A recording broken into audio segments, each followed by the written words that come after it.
جی بالکل، جہانیہ میں 10 روز سے جو ہے وہ گیس کی غیر اعلانیہ بندش کی وجہ سے شہریوں کو شدید مشکلات کا سامنا تھا۔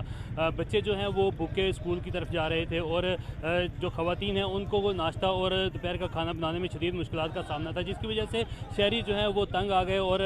سڑکوں پر نکل آئے ہیں۔ اس وقت میں موجود ہوں ملتان روڈ پر، جہاں پر ریلوے پھاٹک کو بند کر کے جو ہے وہ احتجاج کیا جا رہا ہے۔ مظاہرین جو ہے وہ شدید نعرے بازی کر رہے ہیں، اور عوام جو ہے وہ سوئی گیس حکام سے مطالبہ کر رہی ہے کہ وہ گیس کی جو بندش ہے اس کو ختم کیا جائے۔ جی ہم یہ احتجاج اپنا ریکارڈ کروا رہے ہیں کہ گیس کی بندش کی وجہ سے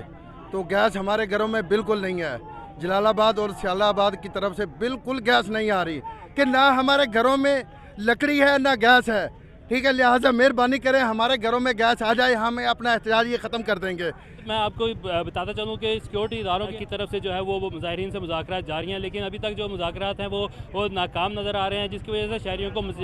شدید مشکلات کا سامنا ہے۔ جی